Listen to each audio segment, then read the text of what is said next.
जमलेल्या माझ्या तमाम हिंदू बांधवांनो, भगिनींनो आणि मातांनो,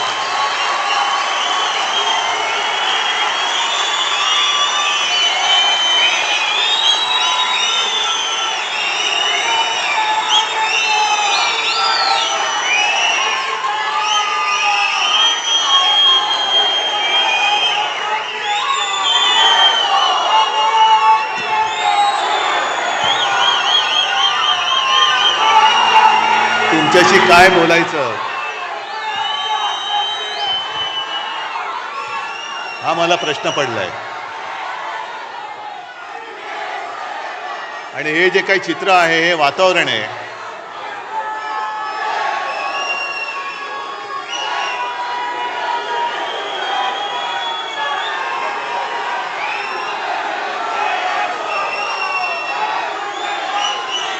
हे वातावरण मला नाही वाटत कोणाच्याही नशिबात किंवा भाग्यामध्ये असं प्रेम लिहिलं असेल.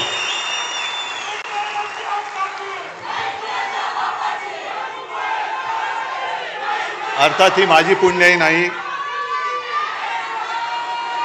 ही माझ्या पूर्वजांची पुण्याई आणि तुमच्या सगळ्यांचं आतोनात प्रेम. मला वाटतं मी आता यापुढे भाषण केलं नाही आणि नुसतं आता तुम्ही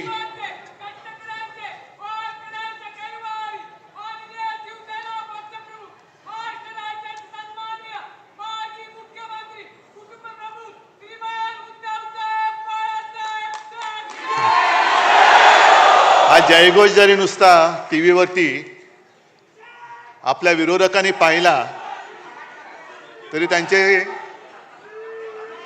नॅपकिनसह सगळे कपडे ओले होतील.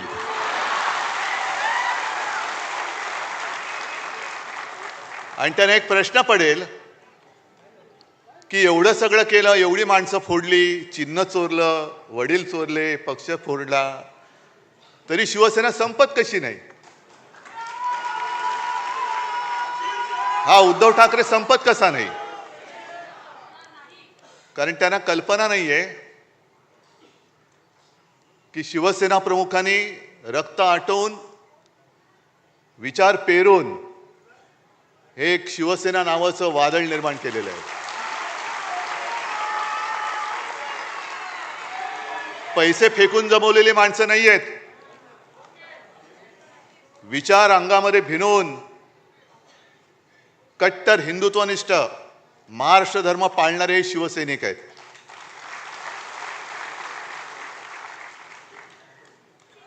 आणि मी पहिल्या प्रथम तुम्हाला सगळ्यांना वर्धापन दिनाच्या शुभेच्छा देतो.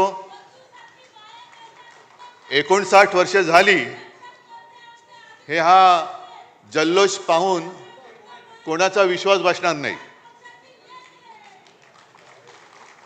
कारण शिवसेना आज सुद्धा तरुणच आहे आणि नेहमी शिवसेना ही तरुणच राहणार आहे. जो उल्लेख संजय राऊत आपण केला, पहिला मेळावा हा शिवतीर्थावरती झाला होता. प्रचंड शिवाजी पार्क भरलं होतं. म्हणजे आता जे काय म्हणजे पैसा फेको तमाशा देखो असं आता होणार आहे तिकडे, चोरांचा बाजार, तसं तेव्हा काहीच नव्हतं. म्हणजे तुम्हाला सगळ्यांना कल्पना आहे की काही जणांनी शिवसेना प्रमुखांना सांगितलेलं की एकदम शिवाजी पार्कात सभा घेण्याचा मूर्खपणा करू नका. पहिला एक हॉल घ्या, मग एक मैदान घ्या, मग हळूहळू टप्प्याने शिवाजी पार्क. शिवसेना प्रमुख म्हणाले काय व्हायचं ते होईल, एकतरी लोक तरी वेडे नाही तर मी तरी वेडा. दोघंही वेडे ठरले नाहीत आणि शिवाजी पार्क तुडुंब भरून ओसंडून वाहत होतं. माझे आजोबा व्यासपीठावरती होते, शिवसेना प्रमुख होते आणि मी माझ्या माच्या मांडीवरती समोर मैदानात बसलो होतो, मांडी घालून. म्हणजे आज ज्यांना काही दाढी फुटल्या आणि दाढी खाजवत आहेत ते कुठे असतील मला कल्पना नाही.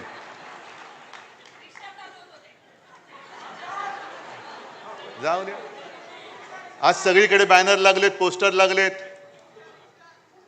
शिवसेना प्रमुखांचे फोटो आहेत. मला खरंच कीव येते की जे आपला बाप बदलतात आणि राजकारणात ज्यांना पोरं होत नाहीत, मी राजकारणात म्हणतोय, अशी लोक जेव्हा आपल्या घराणेशाहीवरती टीका करतात तेव्हा मला त्यांची कीव येते.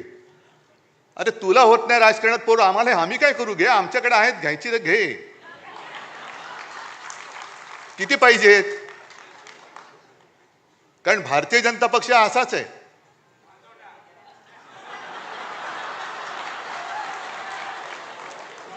नाही, तुम्ही जो शब्द वापरला शिवसेना प्रमुखाने आणखीन वापरला असता पुढचा, पण ते सत्य आहे. आपण सत्य नाकारतो का कधी? त्याच्यामुळे हे सत्य त्यांनी स्वीकारलं पाहिजे की त्यांना आजपर्यंत कधी पोरं नाही झाले म्हणून दुसरे नेते हे स्वीकारायचे, ते मोठे करायचे.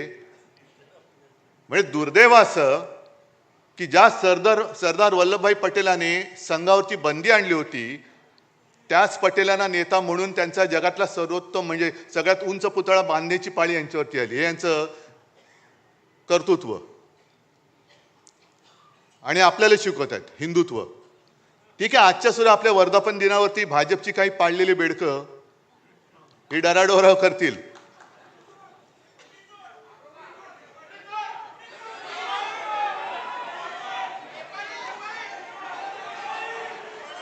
मी आणखीन काय बोलण्याची गरज आहे त्याच्यावर? कारण ह्याच हॉलमध्ये शिवसेना प्रमुखांचं ते गाजलेलं भाषण आहे, तर ती आठवण झाली तरी पुरे.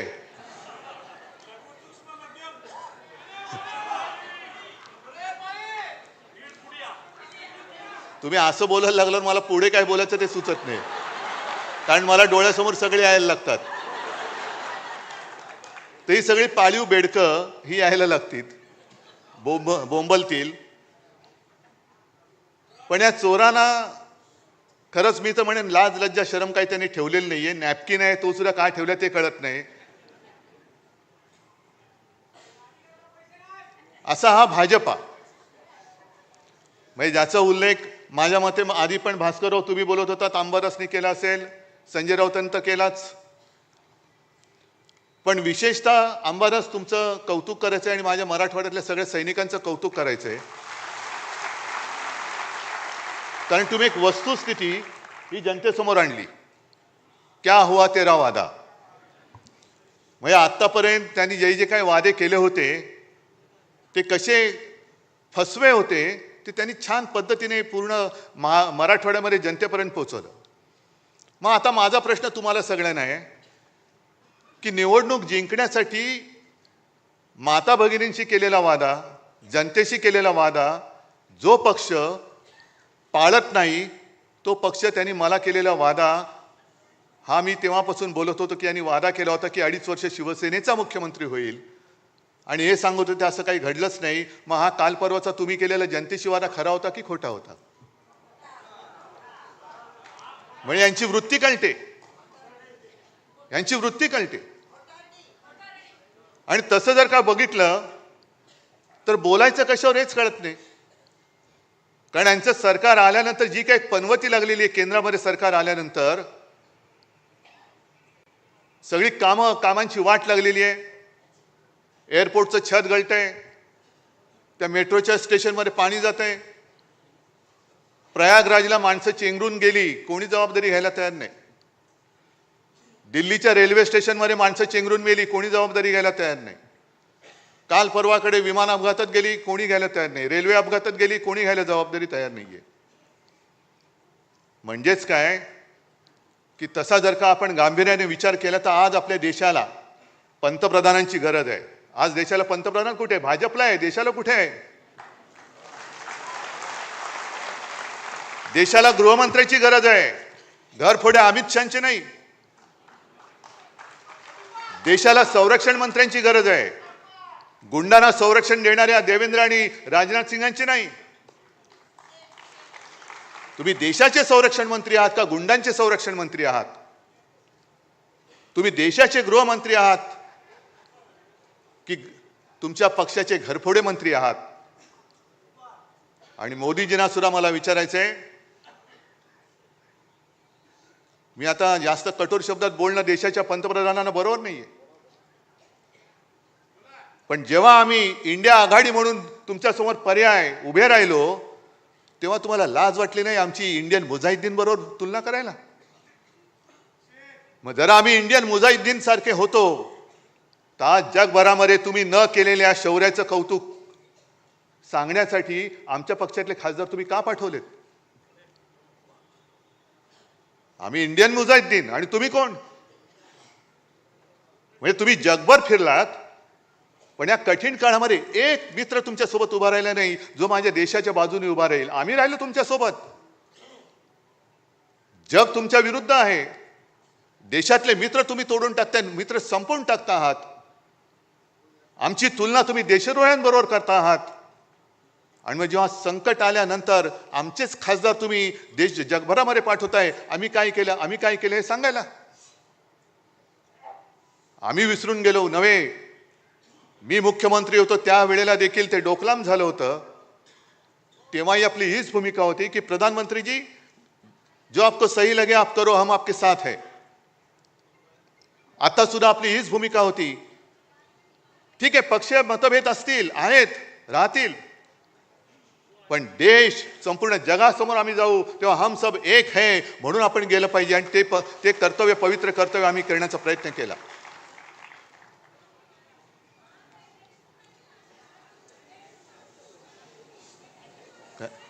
नाही ठीक आहे, जरा थांब. हे पवित्र कर्तव्य आम्ही केलं. आणि दुसरं त्यांनी जे काय केलं, यांना नावं बरी सुचतात. ऑपरेशन सिंदूर, घरोघरी जाऊन हे सिंदूर वाटणार होते. कोण वाटणार सिंदूर? हे सगळे भ्रष्ट गुंड. हे माझ्या माता भगिनींना जाऊन तो पवित्र सिंदूर वाटणार? म्हणजे ज्यांना जोड्याने हाणलं पाहिजे असे भ्रष्ट भाजपवाले माझ्या माता भगिनींना जाऊन सिंदूर वाटणार आणि ते काय सिंदूर त्यांच्याकडनं घेणार असं वाटलं त्यांना? आम्ही जेव्हा हिंदुत्वाची व्याख्या करतो तेव्हा शिवसेना प्रमुखांनी आम्हाला सांगितलंय की माझं हिंदुत्व म्हणजे राष्ट्रीयत्व आहे. आम्ही हिंदू धर्म मानतोच आहोतच, पण त्याच बरोबरीने राष्ट्र धर्म सुद्धा पाळणारे आम्ही कट्टर देशाभिमानी हिंदू आहोत. हा देश जो आपला मानतो, या देशासाठी जो मरायला तयार आहे तो आमचा आहे. जातपात धर्म त्याचा आम्ही नंतर बघू, पण हा देश जो आपला मानतो आणि या देशासाठी तो वाटेल ती कुर्बानी द्यायला तयार आहे, तो कोणी आला तरी तो आमचा आहे. मग मला मोदींना विचारायचं आहे,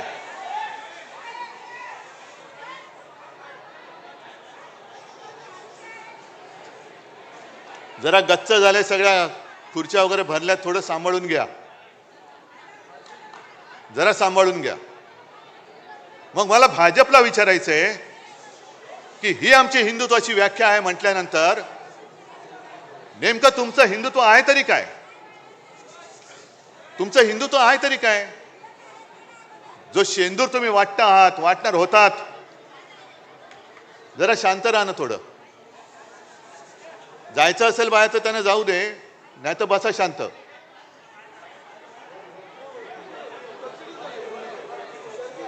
गर्दी झाली जरा, थोडा हा वरती दारात, इकडे खाली काय नाही, वरती गर्दी झाली, त्यांना आत यायलाच जागा नाहीये.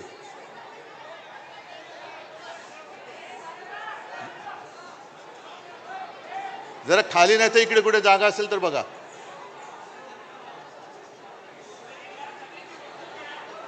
बरं ठीक आहे, चला, ते वरती सांभाळतात सगळ्यांना, आपण आपलं सांभाळू इकडे.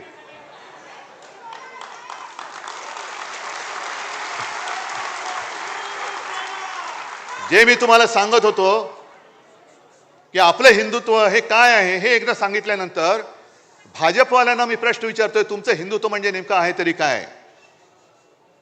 आम्हाला तुम्ही सांगतात आम्ही हिंदुत्व सोडलं, हिंदुत्व सोडलं, मग तुम्ही काय सोडलंय? कारण मध्येच कधीतरी जाऊन तुम्ही मशिदीमध्ये सौगात वाटता,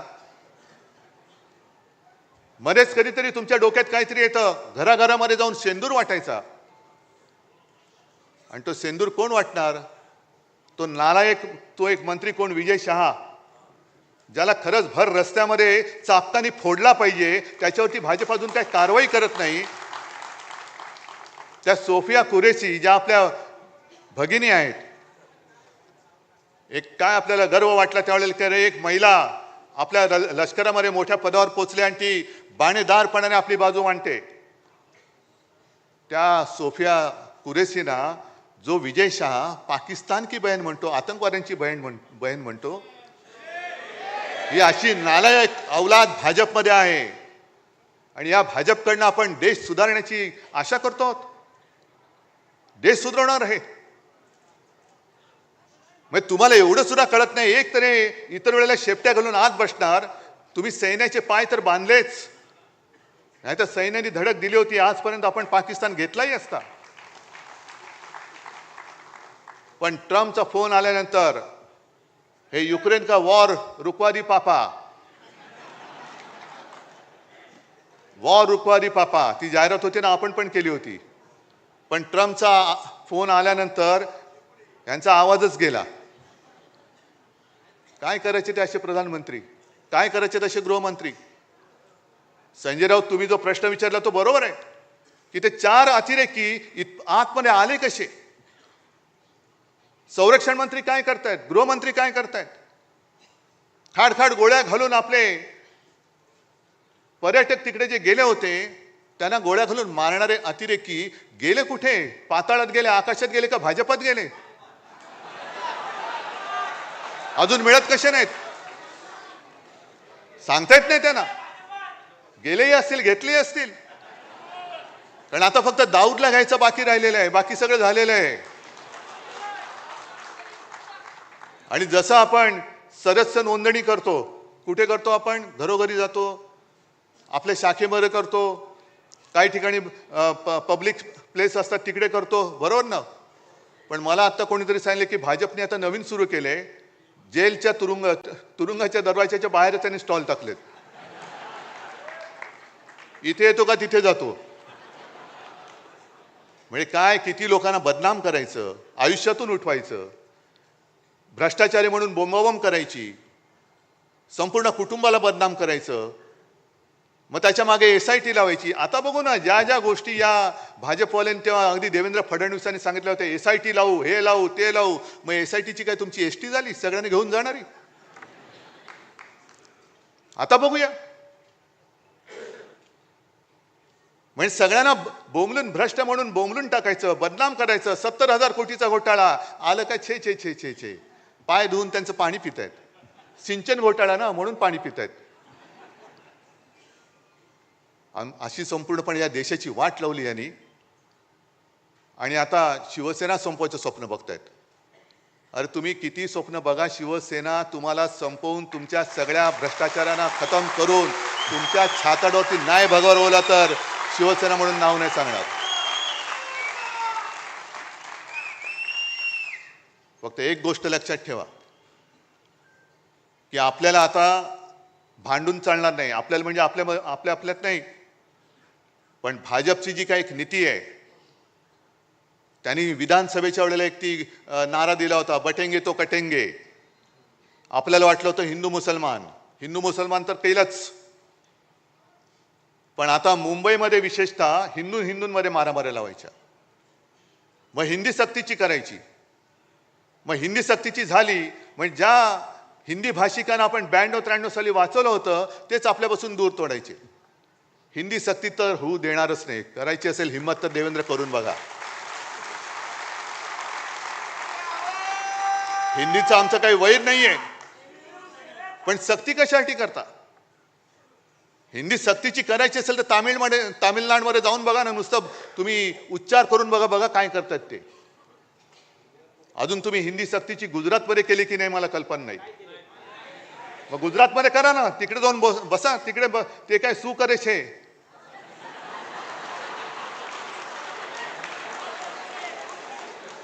म्हणजे ते मराठीत त्याचा अर्थ वेगळा होतो, हिंदीत काय होतो मला माहिती नाही. पण इकडे आपल्याला भांडवट ठेवायचं, भांडा हिंदी सक्तीची. म्हणजे काय झालं की अगदी निवडणुकीच्या तोंडावरती आपण मुंबईकर सगळे एकत्र राहतोय, ते मराठी अमराठीमध्ये झगडा, मग त्याच्यावरनं आपण भांडत बसायचं. आणि एकदा का आपण भांडायला लागलो काय भ्रष्टाचार करायला मोकळे. आता ज्या काही बातम्या येत आहेत, म्हणजे काय काय बातम्या तर त्या महिलांवरती होणाऱ्या अत्याचाराच्या, त्यांच्या हत्येच्या वाचवत पण नाहीये. पण त्या बातम्या रोज देत बसायच्या आणि ह्यांच्या येणाऱ्या बातम्या ह्या दाबून टाकायच्या. एक 8-15 दिवसापूर्वी एक बातमी आली होती, किती जणांच्या लक्षात आहे? या मिंद्याच्या काळामध्ये 3,000 कोटींनी जास्त असलेले टेंडर सुप्रीम कोर्टाने रद्द केलं होतं. किती लोकांना माहिती आहे? 3,000 कोटी रुपये गेले कुठे? गेले ना. मग मध्ये जो काही आपण म्हणजे आदित्यने सुद्धा प्रेस कॉन्फरन्स घेतली, आपण मोर्चा काढला होता. मुंबईमधला रस्ता घोटाळा, पैसे गेले कुठे? ते गेले. मग प्रत्येक आमच्यावरती घराणेशाहीचे आरोप करताना तुमच्या आंबरस तुम्ही तो घोटाळा काढलाय, ते एक आपल्यातनंच गेलेलं तिकडे ते आहे अवलाद. त्यांनी स्वतःच्या पोरासाठी भूखंडाचं आरक्षण बदलून हॉटेल वगैरे तिकडे केलं. खैरे साहेब बरोबर ना. त्याच्यानंतर एक मंत्री आहे, त्याच्या खात्यामध्ये बदल्यांमध्ये अनियमितता आहे. एक मंत्री आहे, तो शेतकऱ्यांचा अपमानच करत सुटलेला आहे. शिक्षण खात्यामध्ये घोटाळा आहे. सगळे घोटाळे म्हणजे मध्ये एक तो जो काय फोटो आला होता, देवेंद्र फडणवीस बसलेत मध्ये आणि आजूबाजूला सगळे उपरे. मला भाजपवाल्यांची खरंच दया येते. किती किती पिढ्या तुमच्या सतरंज्या उचलण्यामध्ये घालणार आहात? आता तर सतरंजीच्या खाली गेलात तुम्ही, तुमच्यावरती उपरे नाचतायत. बस करा आता, या ना. अरे जर का तुमच्यामध्ये जरा तरी काही शिल्लक असेल स्वाभिमान अभिमान, तर द्या जुगारून या उपऱ्यांचं आणि भ्रष्ट उपऱ्यांचं हे जोखडे ते जुगारून द्या आणि या मर्दासारखे बाहेर या. तुमची किती इंचाची छाती आहे ना, ती तुमच्या नेत्याला दाखवा. मर्द कशाला म्हणतात? पण भ्रष्टाचाराच्या बातम्या येऊ द्यायच्या नाहीत. मग हिंदी सक्तीची बसा बोंबलत तुम्ही. हिंदी सक्तीची होऊ देणार नाही, आम्ही होऊ देणार नाही, ते ठरवलेलंच आहे. पण त्याच्यामध्ये झगडत ठेवायचं. बटेंगे तो कटेंगे. मग त्याच्यामध्ये पुन्हा मराठा मराठेतर हे भांडण लावून ठेवायचं. हिंदू मुस्लिम आहेच, तो एक बेडूक ओरडतोच आहे त्याच्यामध्ये, त्याला काम तेवढंच दिलेलं आहे. अरे तुझी उंची केवढी, आवाज कसा,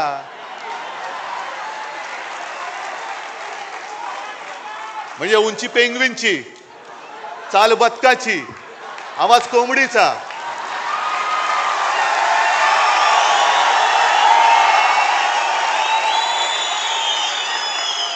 डोळे कोणासारखे माहिती नाहीत.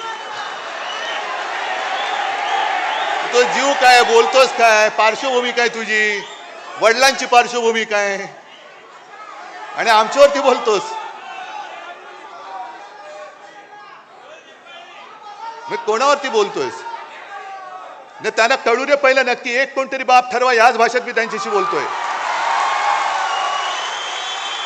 एक कोणतरी ठरवा. जसं आम्ही 59 वर्षाची शिवसेना झाली तरी सुद्धा आमचा नेता एकच आहे, भगवा एकच आहे, दैवत एकच आहे, विचार एकच आहे.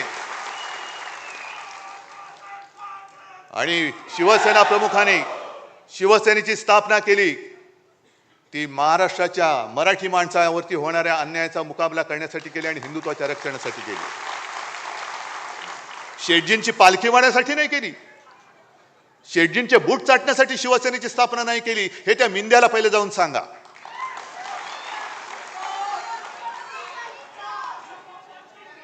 हे एवढे गद्दारीने फसफसून टाकलेले आहे. मला आता ही चिंता वाटायला लागली. आम्ही बोलतोय, मी बोलतोय, अरे पण काय तुम्ही फरक बदल घडवणार आहात की नाही? महाराष्ट्र म्हणून काय उभे राहणार आहात की नाही? प्रश्न कोणाला, मुख्यमंत्र्यांना किंवा भाजपला विचारणार आहात की नाही? पण रोज काहीतरी घडतंय आणि जाऊ दे ना, आपलं काय जातंय, कशाला आपलं काय जातंय. आज मुंबईच्या निवडणुकीला सामोरं जाताना ह्या ज्या काही बातम्या येत आहेत त्याच्यामध्ये आपल्या बाकीच्या बातम्या म्हणजे लाडकी बहीण या योजनेला देण्यासाठी पैसे नाही आहेत, आदिवासींचा निधी त्याच्यात वळवत आहेत. एसटीला पैसे द्यायला पैसे नाही आहेत, पण धारावीमध्ये अदानीला मुद्रांक शुल्क माफ केले. कुठून आणले पैसे, का माफ केले त्याचे पैसे? अदानीला सगळं काही माफ. अदानीला जागा फुकट, स्टॅम्प ड्युटी फुकट. आणि जो मी केला होता, मी म्हणतो, मी म्हणजे आपण सगळे 500 फुटापर्यंतचा मालमत्ता कर, यांनी सर्वसामान्यांवरती मालमत्ता कर लादला. येत्या काही दिवसामध्ये कचरा कर लादणार, ज्याच्यावरती आदित्यने आवाज उठवल्यानंतर तो स्थगित केला, रद्द नाही केला, स्थगित केला. म्हणजे देवनाथचं जे काही डम्पिंग ग्राउंड आहे ते सुद्धा अदानीला देत आहेत आणि तो कचरा काढायचा पैसा हा मुंबईकरांकडनं घेणार. म्हणजे अदानीला सगळं फुकट देऊन टाकतायत, पिलतायत सामान्य माणसाला आणि पुन्हा आपल्या आपल्यात लढाई करून अदानी मोकाट सुटलाय. ही लढाई केवळ उद्धव ठाकरेची नाहीये, शिवसेनेची नाहीये.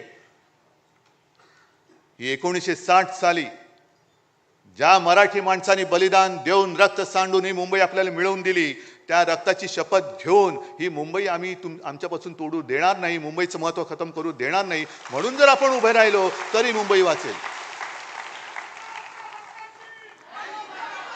आहेत आता बातम्या सगळीकडे चालू आहेत. काय होणार? कसलं नाही होणार का? होणार की नाही होणार कळेल ना. जे यांच्या मनात आहे आणि राज्याच्या मनात आहे तेच मी करेन.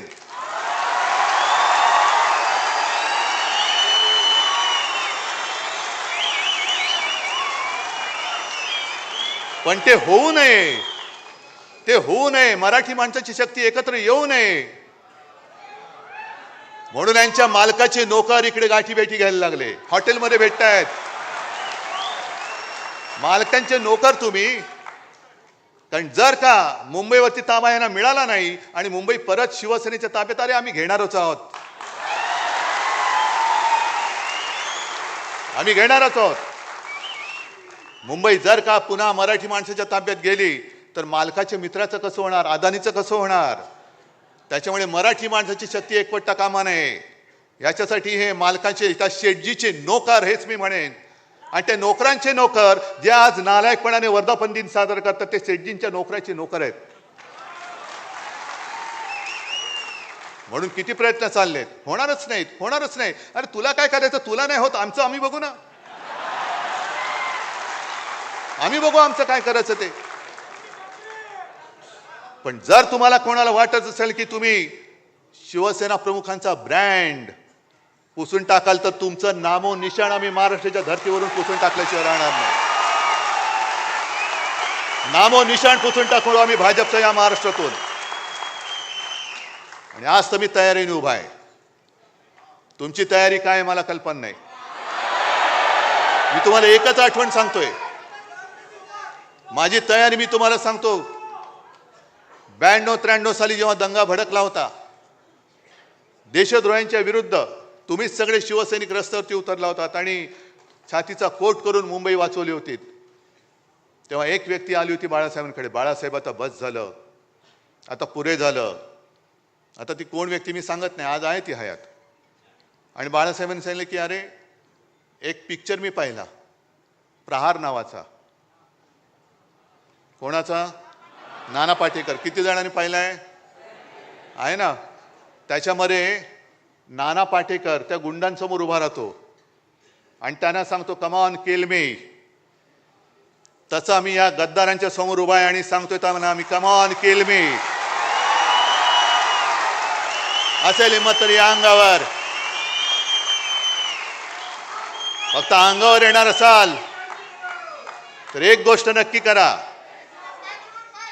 अमिताभ बच्चनचा तो पिक्चर होता ना, ॲम्ब्युलन्स घेऊन यायचा, तसा अंगावर माझ्या येणार असेल तर ॲम्ब्युलन्स घेऊन यायची. कारण येताना सरळ याल, जाताना आडवे होऊन जाल. सगळ्यांना धन्यवाद. जय हिंद, जय